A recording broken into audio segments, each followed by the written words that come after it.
What's going on, y'all? Welcome back to another episode of Dauntless Outdoors. Today's episode, we're diving out of Fort Pierce, Florida. We're on the other coast. Typically we dive out of Bradenton. We got Ben getting ready. Got Jesse, got Dad, a bunch of others in the front. They're all tired and stuff. We just got up. We're getting out here.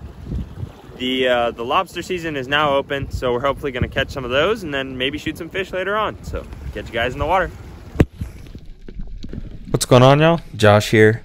So we just hopped in the water, found some nice ledges. There's a good bit of them off the beaches on this coast. As opposed to our coast, there's a much slower drop off, so there's not nearly as many ledges. But as you see, plenty of lobster to be found. Obviously we did a good bit of searching. It's not like they were just everywhere, but when we did find them, there was always a couple of them to be found. So as you see, headed down to the bottom. Ben and I are doing a little bit of tag team on this first ledge here. Ben's tickling this lobster out. He's the biggest one in the ledge. And I wouldn't really take notes from this. Ben does his job perfectly, but as you'll see, I'm pretty rusty at it. I haven't done any lobstering in probably a year or so. So kind of going a little bit slow, and also the water was really cold. I'm only wearing a 1.5 mil wetsuit, and it was about 71 degrees this day. But missed that lobster. Should have folded the net towards the ground, but just completely didn't. Went right in his net. Yeah, well. So after the kind of scramble on that first bug, I went back down, tickled this guy out, and then just shot him right into the net. So that was pretty easy. That was my first good legal bug of the trip, and then just kept on checking ledge line. This was a little bit farther down the same ledge. This ledge was probably about 30 or so foot long in total, and it had several different bugs under it. It had some that were undersized, some good legal ones, no giants, but spotted this one much farther down the ledge. He was pretty deep in there, but I started tickling him out. Once he got out in the open, I grabbed my net and then just slowly put it behind him. And yeah, popped him right in the face, sent him in the net. And then that was my second bug. After that, did some more swimming around, found a new little ledge chunk. This one had not as much undercut, but it was a taller ledge. It was like a little more of a chunky big ledge. And then this big bug was just kind of, smushed up into the back of it. Took him out. It's kind of being a little feisty at first, and then it kind of pushed itself off the back wall enough just where it could scoop that net behind there. And then, yeah, just pulled it, got that boy up to surface, and then that was, I believe, bug 3. And then after that, kept going for a little bit. Me and Josh both hopped in this area. I was on the other side of this ledge. I came up to the surface and Josh was like, dude, there's some big bugs in here. And he saw a really big one in the back. So I was like, okay, well, we'll get the ones out in front first, and then we'll work on that bug in the back, and you can get that bug in the back. So this was one of the big ones that was up in the front. Tickled him out. He was kind of being a little stubborn there, and you don't want him to shoot back in and spook him. So I was trying to just take my time and not rush and just try and jam a net behind him. I was trying to get him to walk out. So kind of waited, started going to the side, and then I could finally kind of squeeze the net behind him a little easier, and then just scooped him up. This bug, I believe, was in that 4-pound range. I think it was like 4.5-pound bug. Yeah. So really nice bug there. We're leaving that big one. Just gonna try to get him out of the snare. And I want to get this one out of the way that was in front of his big bug in the back, so he didn't tilt it up or mess up the process. But this is a very nice bug. Fatty bug. What's going on? Josh here. This is Ben's camera angle. He's got 2 tickle sticks taped together. We were trying to get this lobster way out of the back of this ledge. If we couldn't get this to work, we were going to snare it, but it didn't come down to that. As you see, that lobster just kind of walking along. We had a little hole on the back side of this ledge that we knew we could get him to walk over to. It was just whether that lobster would move or not, or whether he would just go deeper and deeper into that ledge. But Ben kicked him towards this hole, and as you see, I get my hands on him. He's fighting me pretty hard, but I still ended up landing him. my biggest lobster to date.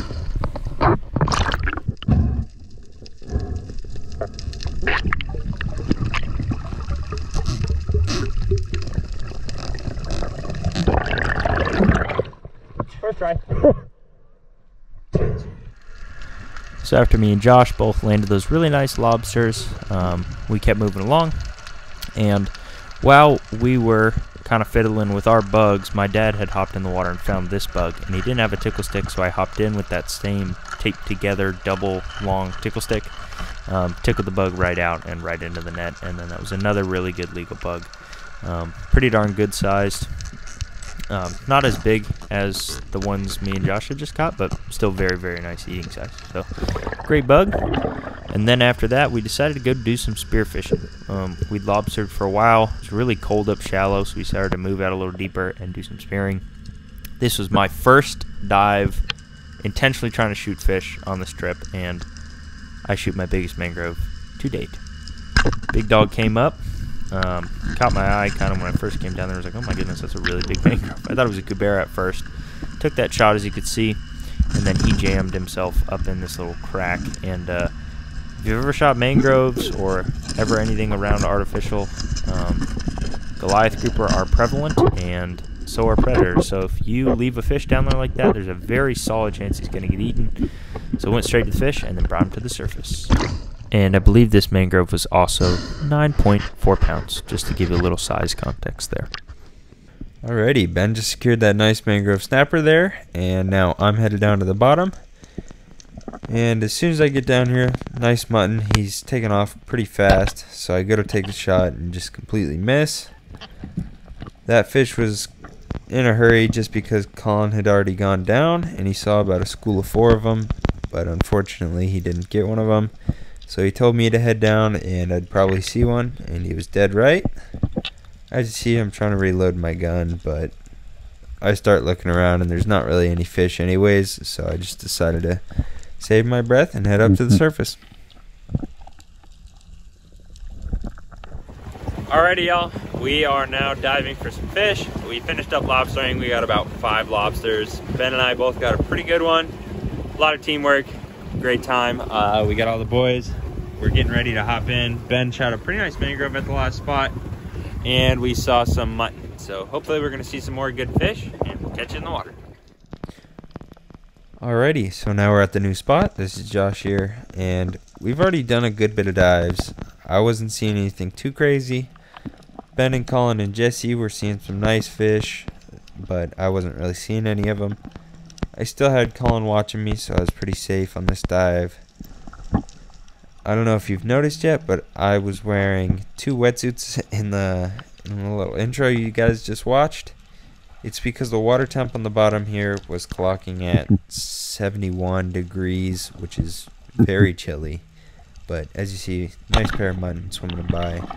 Secure a really good holding shot, but typically I would just swim over there and grab that fish, but my dives were pretty short just because of how cold the water was on the bottom. It was about 85 on the surface, just for reference. So, and all I had was a 1.5 and a little shorts.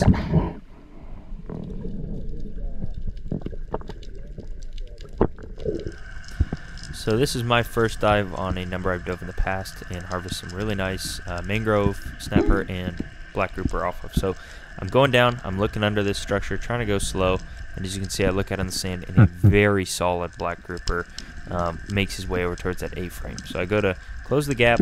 I believe this is just big concrete slabs.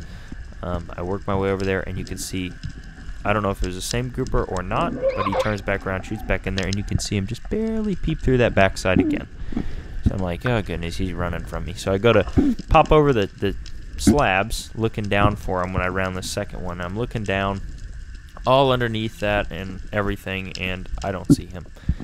So I make my way to the surface. I plan my second dive out to where I land out in the sand, and I round kind of around the left side of the structure, so the fish, if he's sitting underneath the A-frame, won't be able to see me approaching. So I'll be able to round the corner.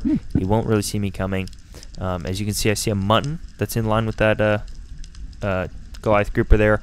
It's actually a very nice sized mutton, but I was looking for that black. So poke my head under there. I see a grouper. I don't think it's the same one, so I'm like, okay, he's not as big as that other one, but Still probably going to take the shot. He's plenty legal, so I'm trying to wait for him to turn.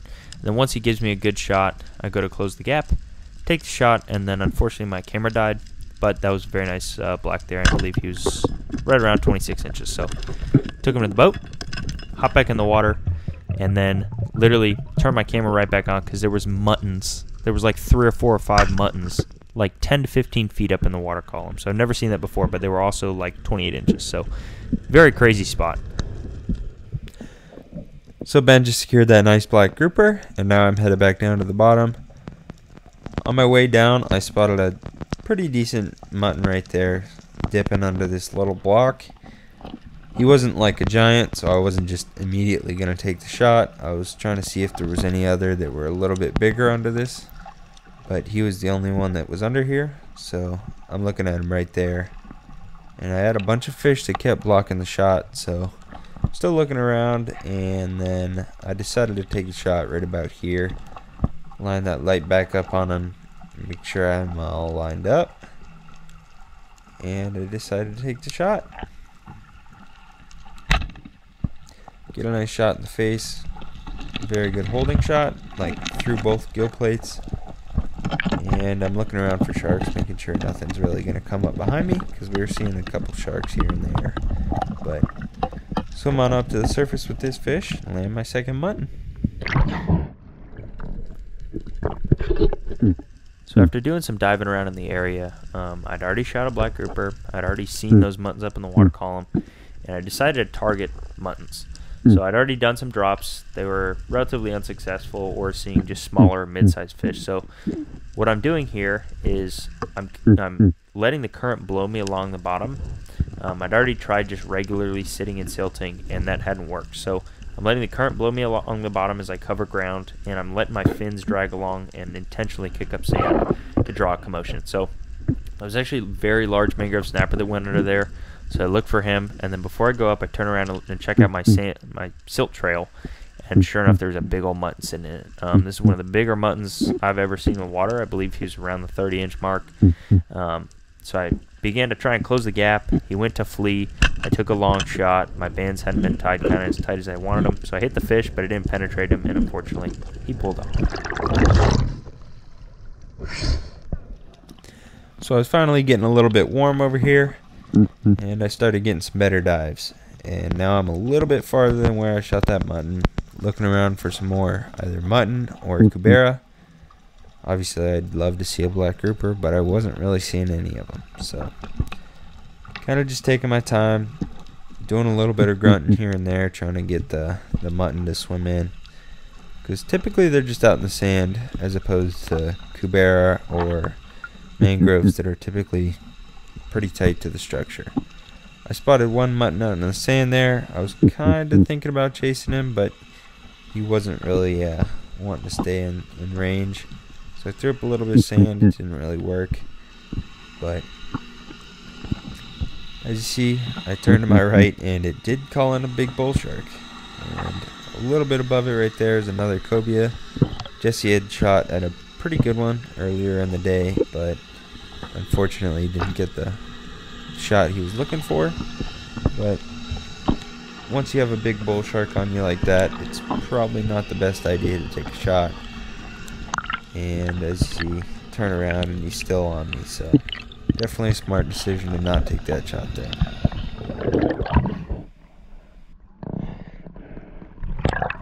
So my dad just got to the surface with a really nice mangrove here.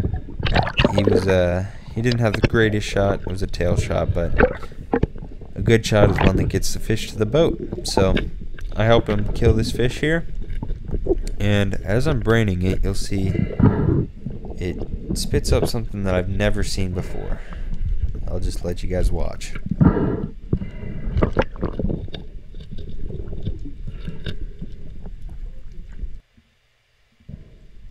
That is crazy.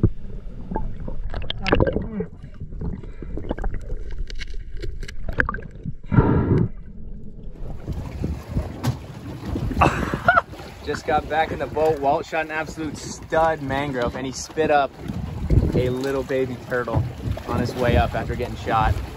Little sad, but crazy. Crazy. That's stud. a fat boy. 28 inches. Absolute stud. Alrighty, y'all. We're running back, and this is what our heading looks like. There's some clear sky. There's some more clear sky. That's where we're heading. I'll thank you guys so much for watching this first half of the video. You might see us in the next half, if this is a video, depending on whether we live or not. But thank you guys so much for watching, and we'll catch you in the next one.